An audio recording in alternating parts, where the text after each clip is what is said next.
This is how you turn a big ugly beast like this into this delectable little snack. Yeah. That's fire. It's easily Kroger quality. And it's half the price and twice the fun. This is RTV, my quarter life crisis. I recently decided I refuse to work 9 to 5 for the rest of my life. I'm pretty much dead set on that. I've been browsing options. YouTube seems like could be fun, even if it doesn't work. I've been making this trip up to Michigan to fish for these salmon since I was 8 or 9. It's always a good time. This year I figured, why not make a video about it? So I did.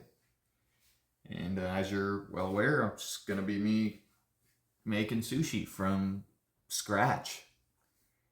Should be pretty exciting if you're into fishing or sushi or watching idiots do redneck shit on YouTube. So yeah, enough with all the boring talk in the kitchen. Let's get to the river.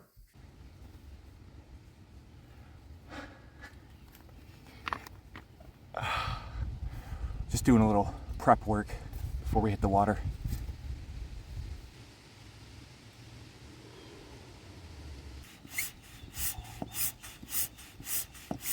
We got all the stuff together. We're gonna start to float, find one, hopefully get some footage of a hookup or two. Step 1, find the fish. Right there. That's what we're looking for. That is a king salmon. Just a female, not a very big one, but it's the first fish of the day. So that brings us to step 2 of this journey. My favorite part, personally, catching them. And that looks a little something like this.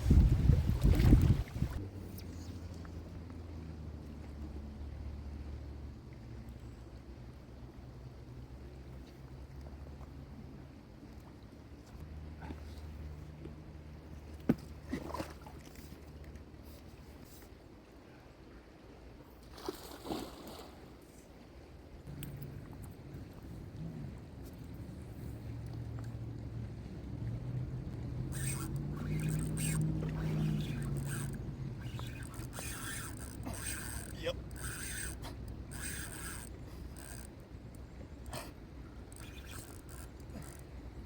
Oh, it's off. Bent the hooks out.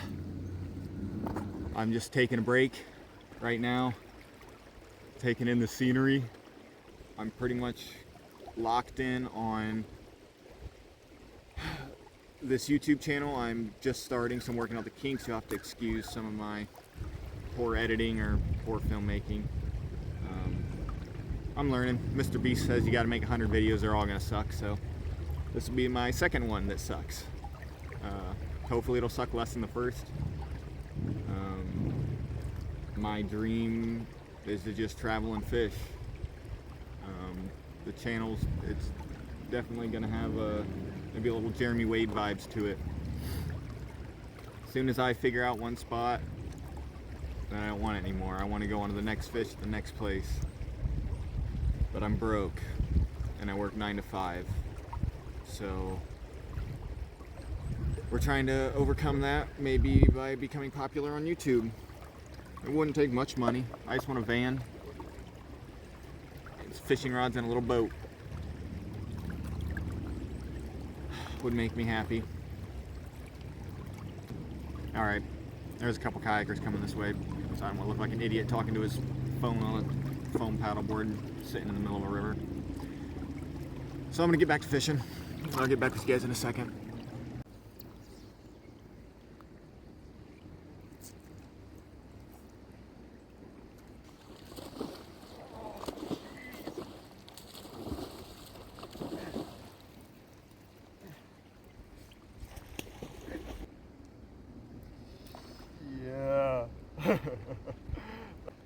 go get him.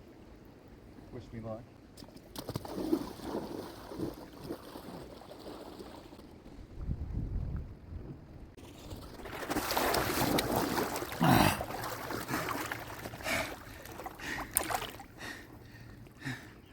Let me assume the position.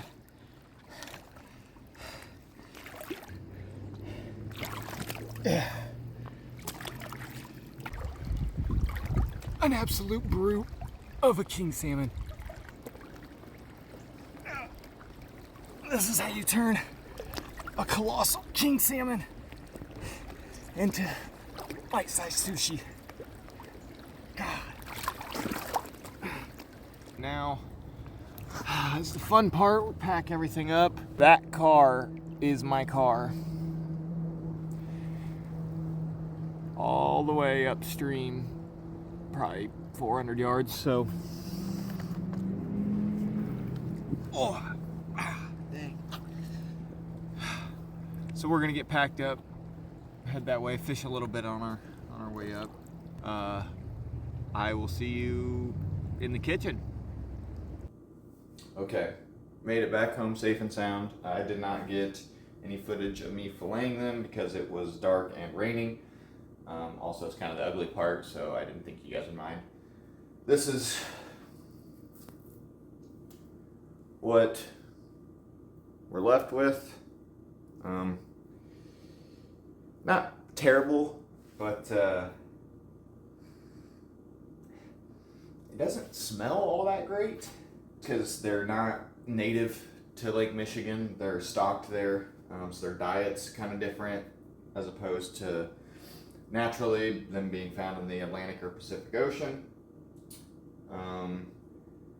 So just in case I was at the grocery store picking up stuff to do it, I bought this Atlantic salmon fillet just as a control to make sure I'm doing all the curing process right. I noticed, I don't know if you can see color added. Like, that's kind of a head scratcher, but I don't know if I'd rather eat the smelly one that's natural or I haven't even smelled this one yet. I mean, hopefully it smells a little better than these two. Okay, it does. Have that for the control to make sure I'm doing the process right. What I'm doing is equal parts salt and sugar. It's got to be this coarse kosher salt for some reason. You put a layer down, you put the fillet in it, you pretty much bury it in this mixture, and you put pressure, some weight on top of it, and the salt and sugar draw some of the fishiness out. Maybe it's kind of a preservative, preserves it a little bit, it changes the texture. I don't know what all goes down, but that's what step we're on now. What a lovely noise. I mean, cross section looks decent. Salmon have a very unique life cycle as opposed to other fish. This species in particular, they live 4 years out in the lake or the ocean. On their 4th year, they swim upstream of their birth river, and then they spawn, and then immediately after they spawn, they die. So catching them at this time of the year, they're almost, they're falling apart by the time. It's about the worst time to eat them, to be honest with you. But hopefully, if it's prepared properly, none of that will matter, and it'll be delicious. It's the plan. 1 whiskey glass of salt, 1 whiskey glass of sugar.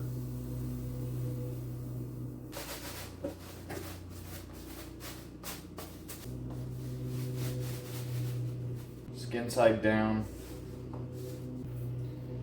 Skin side down. And here's the Atlantic salmon fillet. Gorgeous chrome. Okay, that's probably too much meat. That's okay, I'm not worried about it. So now they're in there, you can see the salt on the bottom, curing from underneath.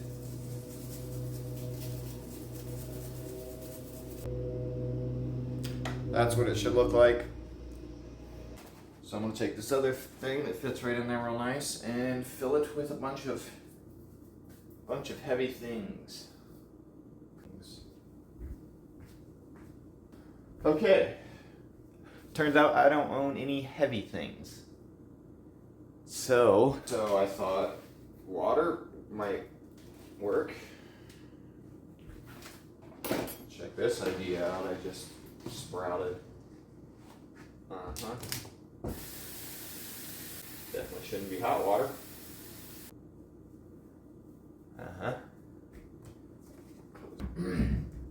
I think that turned out pretty well. I'll be back with you in a couple of days once these are all cured, and we'll do a little taster and show you how to roll. The salmon is cured. It turned out, I would say, just a hair better than what I expected. I didn't really have all that high hopes of it being edible. This is it right here. Store-bought, wild caught. Store-bought definitely looks a hell of a lot better.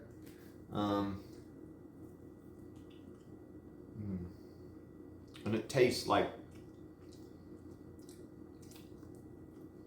smoked salmon should. The line caught, it's edible. Not actually bad. Compared, if you would have smelt this, I don't think I could talk very many people into eating it. That smell. But I think all it was the salt and the sugar just drawing all of that bad out of the meat. Now it's pretty mild. It's very salty, believe it or not. Yeah. I mean, I eat it like that. Some onion, caper on toast point, cream cheese. You kidding? So that's awesome. I'm not going to roll it up quite yet. I'm going to let it sit in the fridge for another day. We're going to shoot tomorrow because I have to work in like 6 hours and I haven't slept. Hopefully this will be a banger and I can start doing this full time. I would really like to do that. I haven't put this much time and effort in anything ever, fishing or non-fishing. So it would be pretty cool if this channel took off. I don't know. I'm gonna get this on in a baggie and in something cold. We'll get with you with the final step in a day. All right, it's tomorrow. Seaweed, cream cheese, rice, sauce, avocado. We got our salmon. It smells a lot better now that the skin's off and it had time to just sit in the refrigerator. I think that's where I went wrong, was leaving the skin on while it cured. So I'd make note of that if you're gonna try this, especially with wild salmon. Also, I don't know how FDA approved this is, so maybe don't try this at home. I don't know. Definitely smells better now the skin's off, had time to set. I'm going to show you how to roll.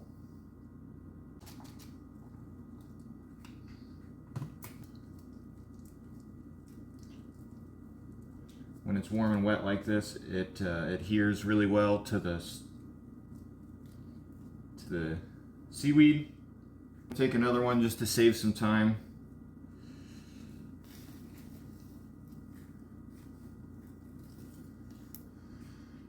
Give her the old flip.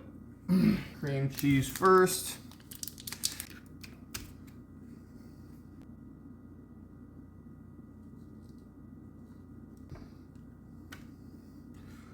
Put our salmon in with it. Avocado on top. Then from here,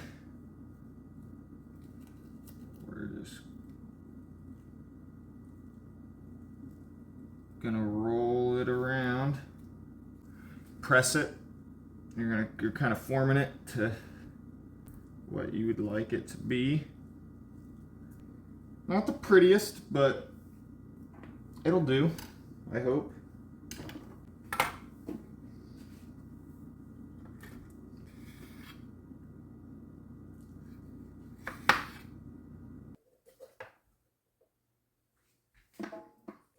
Little taster. Nice.